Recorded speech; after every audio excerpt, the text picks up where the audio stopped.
Padre, y del Hijo, y del Espíritu Santo. Amén. Pues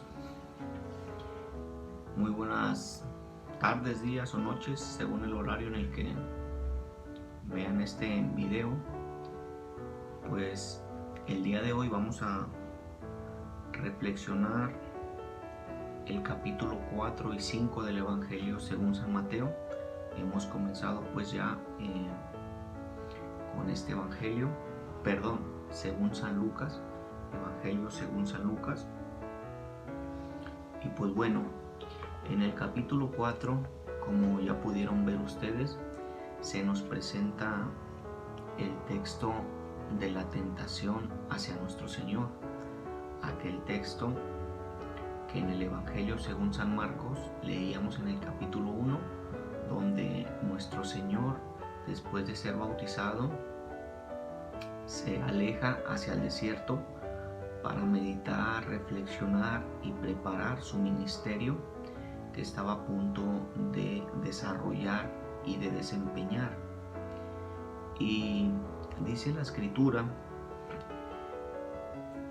que Jesús volvió a las orillas del Jordán lleno del Espíritu Santo y se dejó guiar por el Espíritu a través del desierto, donde fue tentado por el demonio durante 40 días.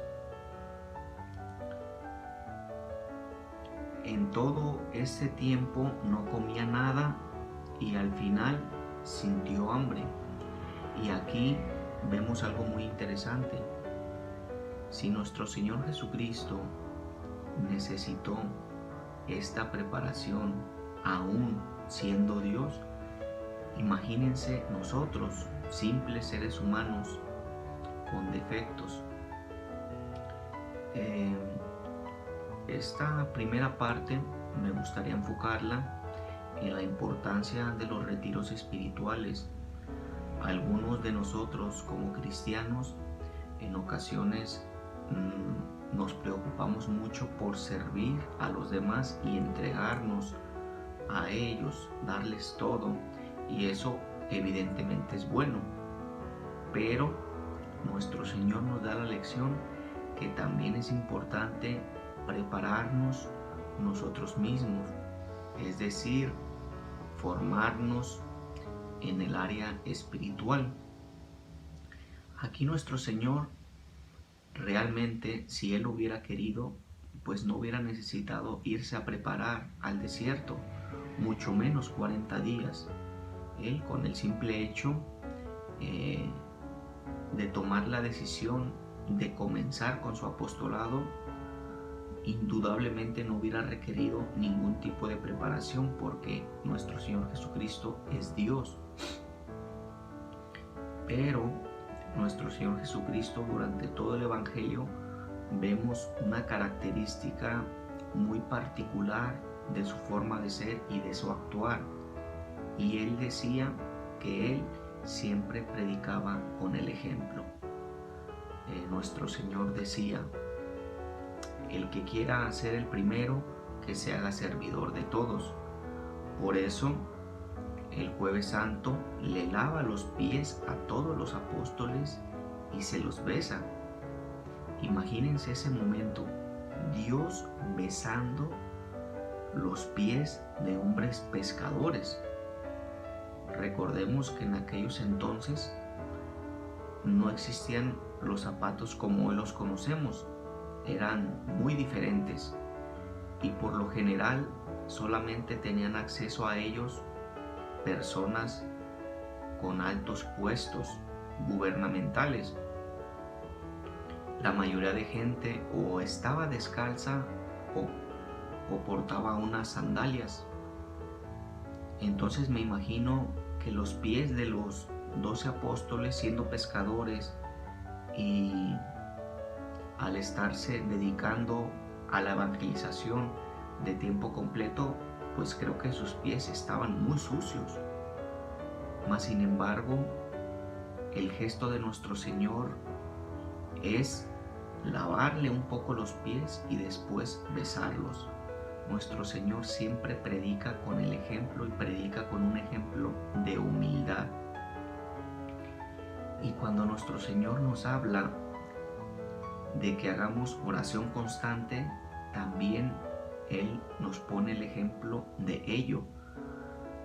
Dice la Escritura en el Evangelio de Marcos, vimos que se levantaba a muy tempranas horas del día, es decir, antes de que amaneciera, nuestro Señor se levantaba para hacer oración, dándonos nuevamente el ejemplo. Ahora, en este capítulo 4 del Evangelio según San Lucas, nos quiere dejar nuevamente un ejemplo ¿de qué? De preparación y de formación en el aspecto espiritual. No es lo mismo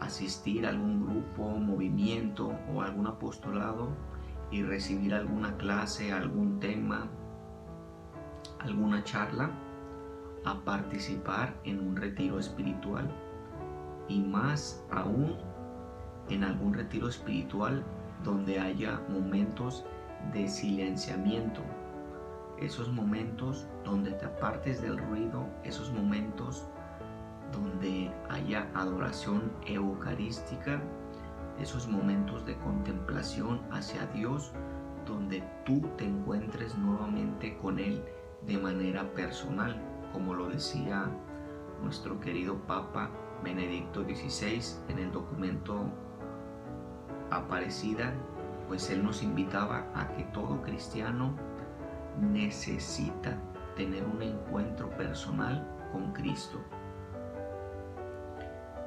Pues en este texto vemos que el diablo le presenta unas tentaciones a Dios. Y aquí vemos algo muy interesante, hermanos. El diablo conoce perfectamente las sagradas escrituras. El diablo trataba de engañar a nuestro Señor diciendo, escrito está, y en 3 ocasiones le muestra tentaciones con fundamento bíblico. Escrito está, dice, si tú eres el Hijo de Dios, manda a estas piedras que se conviertan en pan. Y nuestro Señor le responde, dice la Escritura, pero el demonio constantemente le seguía mostrando este tipo de tentaciones, y nuestro Señor también respondía con fundamento bíblico. Y fíjense aquí qué interesante y qué importante es conocer la Biblia, porque si nosotros nunca leemos la Biblia, no tenemos el hábito de leer la Biblia con frecuencia, así como a nuestro Señor fue tentado para abandonar su reino, para abandonar su lealtad y su fidelidad a su Padre, si nosotros no conocemos la Sagrada Escritura, podemos ser tentados por alguna agrupación, por algún pastor, por alguna persona que trata de robarnos nuestra fe. Y si nunca hemos leído la Biblia y no sabemos cómo responderles a estos hermanos, terminaremos cayendo en sus trampas y en sus mentiras. Y nuestro Señor nos deja aquí el ejemplo de que debemos escudriñar la palabra de Dios y conocerla. Dice aquí que nuestro Señor en el versículo 14 pues ahora comienza a predicar en Nazaret. Después vemos cómo sigue expulsando demonios y la gente quedaba impresionada. No entendía cómo lo hacía, no entendía con qué poder, con qué autoridad. La gente simplemente quedaba impactada al ver cómo los demonios eran sometidos por nuestro Señor Jesucristo por medio de su poder. Con el simple hecho de ordenarlo, los demonios salían de aquellas pobres personas. En el capítulo 5 se nos habla de la pesca milagrosa. Dice aquí que nuestro Señor estaba predicando por la orilla del lago de Genesaret. En eso vio dos barcas donde estaban algunos de los que fueron llamados apóstoles. Se acercó a ellos y les dijo, se acercó a ellos, subió a la barca y desde la barca seguía predicando para toda la gente, que era muchísima. Pero después les dijo a ellos, vamos, introduzcan las barcas y vamos a pescar. San Pedro le dijo, maestro, mira, me da pena contradecirte, pero hemos intentado pescar durante toda la noche y no hemos podido sacar nada. Nuestro Señor insiste, le dice, vamos mar adentro. Entraron y dice la Escritura que una vez que echaron las redes, había tantos peces en las redes que estaban a punto de romperse, y que San Pedro y los demás tripulantes de las barcas tuvieron que pedir ayuda a otras barcas, y que al finalizar esta pesca, como se le conoce, la pesca milagrosa, que al finalizar la pesca, dice que cuando las barcas venían a las orillas del lago, estaban tan llenas de peces que casi se hunden. Entonces podremos imaginar más o menos la magnitud o la cantidad de peces que había, ¿verdad? Era realmente increíble, impresionante la cantidad de peces que pudieron pescar aquel día. También se nos habla de un leproso a quien nuestro Señor sana y cura de la lepra. Vemos cómo nuestro Señor continúa sanando leprosos, expulsando demonios por donde Él iba caminando y predicando. También viene un texto en el capítulo 5, en el versículo 17 en adelante, que se titula El paralítico. Este texto es sumamente interesante y me gustaría reflexionar un poco. Aquí se presenta un hombre que está paralítico, es decir, no puede caminar, lo tienen postrado en una camilla. Dice la Escritura que escucharon que Jesús de Nazaret estaba por esos lugares, asistieron a este lugar para tratar de acercar a este hermano postrado en la camilla, para que nuestro Señor, pues, si estaba en sus planes, pues pudiera nuevamente este hombre caminar. Dice la Escritura que había tanta gente que les fue imposible llegar hacia nuestro Señor, pero aquí dice la Escritura que había unos hombres que seguramente eran amigos o familiares de este hombre, que subieron a la casa donde Jesús estaba predicando y por la parte del techo quitaron unas tejas y por medio de cuerdas, sogas, comenzaron a bajar la camilla de este hombre, quedando pues casi al frente de nuestro Señor. Cuando nuestro Señor ve la fe de estos hombres que hicieron esto para acercar a este hombre, pues se impresiona tanto que le dice: amigo, tus pecados quedan perdonados. De inmediato los maestros de la ley fariseos empezaron a pensar: ¿cómo puede blasfemar de este modo? ¿Quién puede perdonar los pecados fuera de Dios? Pero nuestro Señor más adelante dice: entonces dijo el paralítico, yo te lo ordeno, levántate.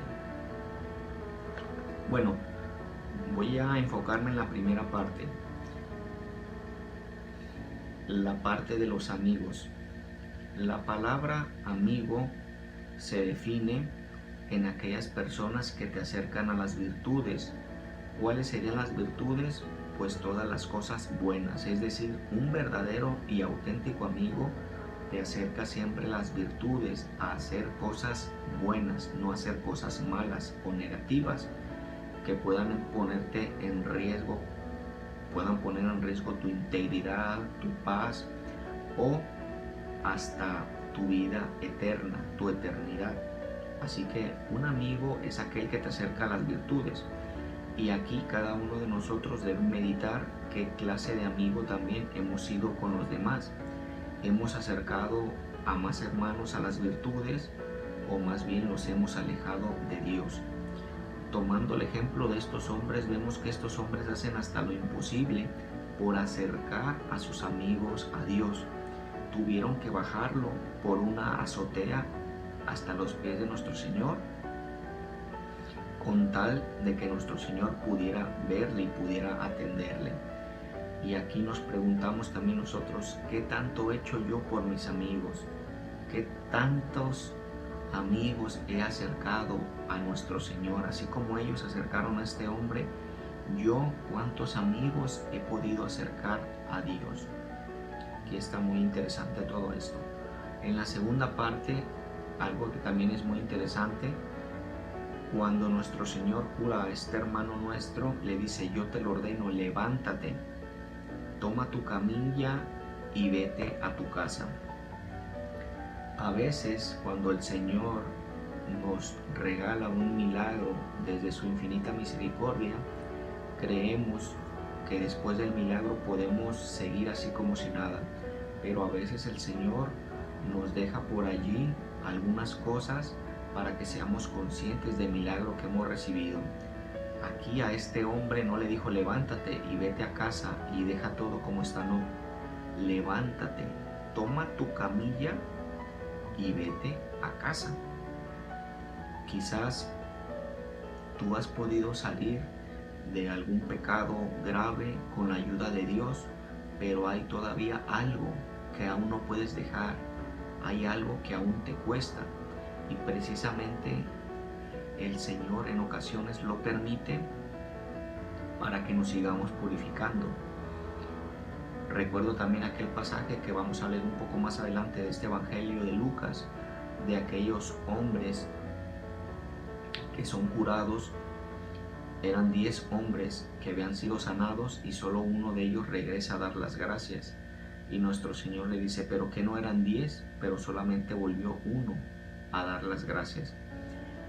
Y a veces el Señor permite estas cosas para que meditemos sobre el gran poder de nuestro Señor Jesucristo.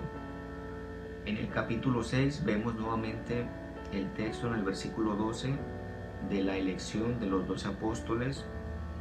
En el versículo 17 vemos el discurso en el monte o las bienaventuranzas, ese texto hermosísimo que cuando ustedes se sientan afligidos, dolidos, tristes, deben de leer las bienaventuranzas. Están aquí en el capítulo 6, versículo 17 en adelante, y también están en el Evangelio según San Mateo del capítulo 1, versículo 1 en adelante.